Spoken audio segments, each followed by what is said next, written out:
ପିଲାମାନେ ଏହା ହେଉଛି ତୁମର ସମ୍ପୂର୍ଣ୍ଣ ଅରିଜିନାଲ ତଥା ଅସଲି ପ୍ରଶ୍ନପତ୍ର। ଠିକ୍ ଅଛି। ଏହା ହେଉଛି ସପ୍ତମ ସମାପ୍ତି ସୂଚକ ମାନ ନିର୍ଦ୍ଧାରଣ 2025। ଶ୍ରେଣୀ ହେଉଛି ସପ୍ତମ, ବିଷୟ ହେଉଛି ଇତିହାସ ଓ ରାଜନୀତି ବିଜ୍ଞାନ। ସମୟ ହେଉଛି 2 ଘଣ୍ଟା। ଠିକ୍ ଅଛି। ପିଲାମାନେ ଏଠାରେ ଲେଖିବ ତୁମର ସମ୍ପୂର୍ଣ୍ଣ ନାମ, ଶିକ୍ଷାର୍ଥୀଙ୍କ ନାମ। ଠିକ୍ ଅଛି। ଏଠାରେ ଲେଖିବ ତୁମର ରୋଲ ନମ୍ବର, ଏଇଠି ଲେଖିବ ବିଭାଗ, ଏଇଠି ଲେଖିବ ତାରିଖ, ତୁମେ ଯେଉଁଦିନ ଏହି ପରୀକ୍ଷା ଦେଉଛ। ଠିକ୍ ଅଛି। ତାପରେ ଏଇଠି ଲେଖିବ ତୁମର ବିଦ୍ୟାଳୟର ନାମ, ଏଇଠି ଲେଖିବ ତୁମର ବ୍ଲକର ନାମ, ଏଇଠି ଲେଖିବ ତୁମର ଜିଲ୍ଲାର ନାମ। ଠିକ୍ ଅଛି। ପୃଷ୍ଠା ସଂଖ୍ୟା ହେଉଛି 4, ପ୍ରଶ୍ନ ସଂଖ୍ୟା 28 ଏବଂ ପୂର୍ଣ୍ଣ ସଂଖ୍ୟା ହେଉଛି 50 ମାର୍କର ଏହି ତୁମର ପରୀକ୍ଷା। ଠିକ୍ ଅଛି। ତାପରେ ଦେଖିବା ପ୍ରଥମ ପ୍ରଶ୍ନ କ'ଣ ଅଛି। ପ୍ରତି ପ୍ରଶ୍ନର ମୂଲ୍ୟ ଡାହାଣ ପାଖରେ ଦିଆଯାଇଛି। ଠିକ୍ ଅଛି।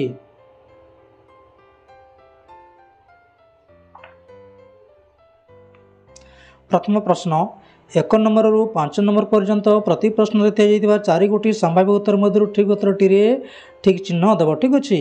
ସାହିତ୍ୟ ଦର୍ପଣ ଗ୍ରନ୍ଥର ରଚୟିତା କିଏ? ଏଠାରେ ସଠିକ୍ ଉତ୍ତରଟି ହେଉଛି ବିଶ୍ୱନାଥ କବିରାଜ। ଏଠାରେ ଠିକ୍ ଚିହ୍ନ ଦେବ। ଠିକ୍ ଅଛି। ତାପରେ ମହେନ୍ଦ୍ରପାଳ କେଉଁ ବଂଶର ରାଜା ଥିଲେ? ମହେନ୍ଦ୍ରପାଳ କେଉଁ ବଂଶର ରାଜା ଥିଲେ? ଏଠାରେ ସଠିକ୍ ଉତ୍ତରଟି ହେଉଛି ପ୍ରତିହାର ବଂଶର ରାଜା ଥିଲେ।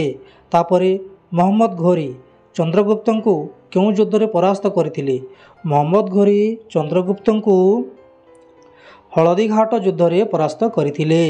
ଠିକ୍ ଅଛି। ପରବର୍ତ୍ତୀ ପ୍ରଶ୍ନ କେଉଁ ସମ୍ବିଧାନକୁ ସହଜରେ ସଂଶୋଧନ ଏବଂ ପରିବର୍ତ୍ତନ କରାଯାଇ ପାରିନାହିଁ? କେଉଁ ସମ୍ବିଧାନକୁ?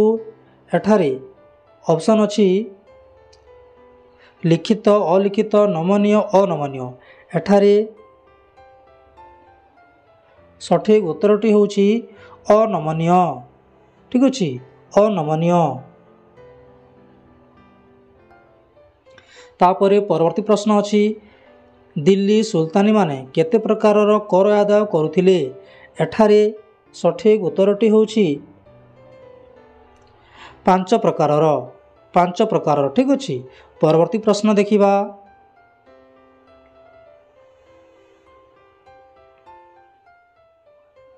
6ରୁ 10 ନମ୍ବର ପର୍ଯ୍ୟନ୍ତ ପ୍ରଶ୍ନର ଶୂନ୍ୟସ୍ଥାନ ପୂରଣ କରିବ। ଠିକ୍ ଅଛି।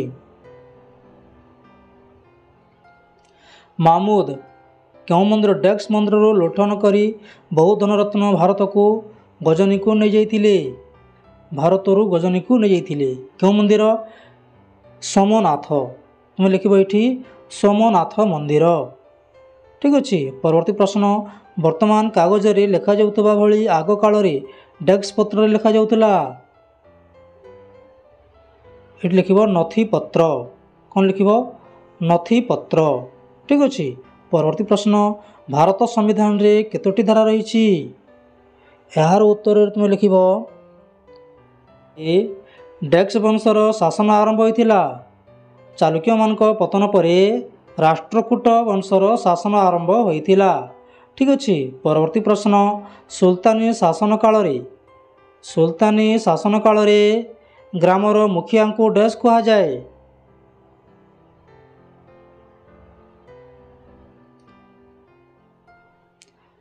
ତାପରେ ପରବର୍ତ୍ତୀ ପ୍ରଶ୍ନ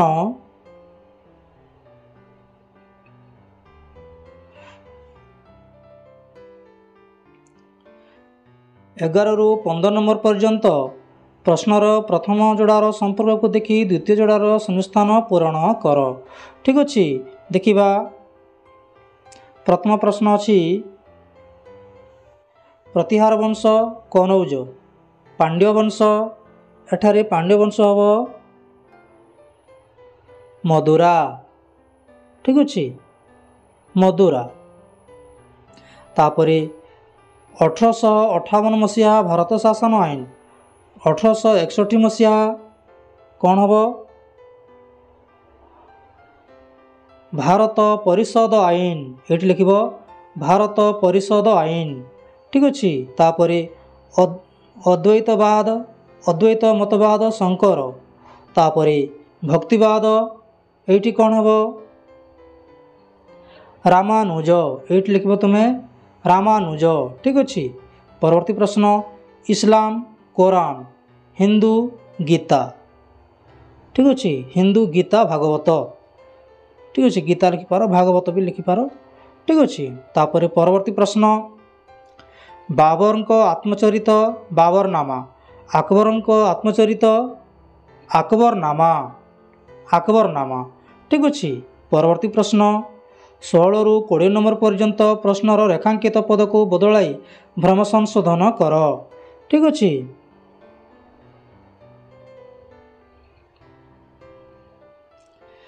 डॉक्टर भीमराव अंबेडकर संविधान प्रणयन सभार सभापति थिले। तेणुटी ये रेखांकित पद को बदलाई पुणी वाक्यटी को लिख से स्थान में कौन लिख संविधान निर्माण समितिर तुम लिख डॉक्टर भीमराव अंबेडकर संविधान निर्माण समितिर सभापति थिले ठीक अच्छे। परवर्ती प्रश्न विकसित संविधान संविधान प्रणयन सभा द्वारा तैयारी होइतिला। पिला माने तुम ये रेखांकित पद को बदलाई पुणी वाक्यटी को लिख ठीक अच्छे। एठारे लिख लिखित संविधान संविधान प्रणयन सभा द्वारा तैयारी होइतिला ठीक अच्छे। परवर्ती प्रश्न प्रतिहार मानक साम्राज्य दक्षिण में गोदावरी नदी पर्यंत विस्तृत थिला।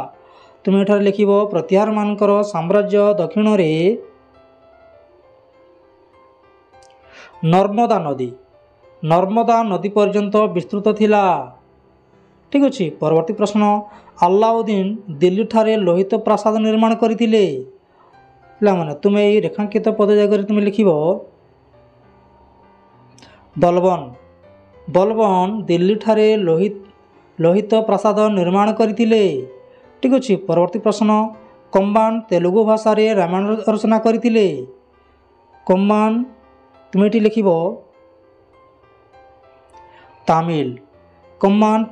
तमिल भाषा रे रामायण रचना करथिले ठीक अच्छे। परवर्ती प्रश्न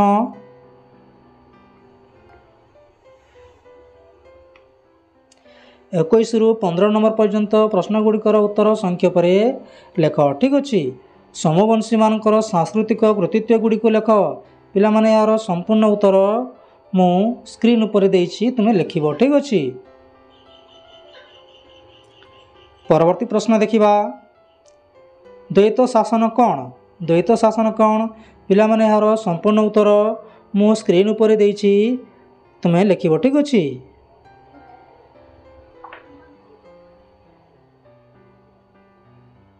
परवर्ती प्रश्न विकसित संविधान क्या कहा जाए यह क्या पर्यवेसित पिला माने यार संपूर्ण उत्तर मु स्क्रीन उपर देइछि तुम लिख ठीक अच्छे। परवर्ती प्रश्न गयासुद्दीन बलबन सम्राट मर्यादा बढ़ाइबा पई की पदक्षेप नैथिले पिला माने यार संपूर्ण सठिक उत्तर मु स्क्रीन उपर देइछि तुम लिख ठीक अच्छे।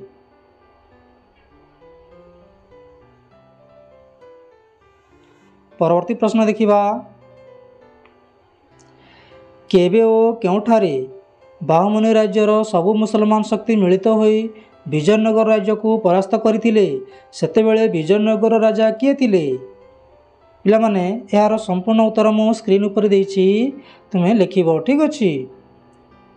परवर्ती प्रश्न देखिबा चोड़गंग देवंक राज्य शासन और कीर्ति गुड़िक वर्णना कर पिला माने यार संपूर्ण उत्तर मु स्क्रीन उपर देइछि तुम लिख ठीक अच्छे। परवर्ती प्रश्न देखिबा अलाउद्दीन खिलजींकर इतिहास रे स्वतंत्र स्थान रही कहीं अति सुंदर पिला माने यार सठिक उत्तर मु स्क्रीन उपर देइछि तुम लिख ठीक अच्छे। तापरे देखिबा परवर्ती प्रश्न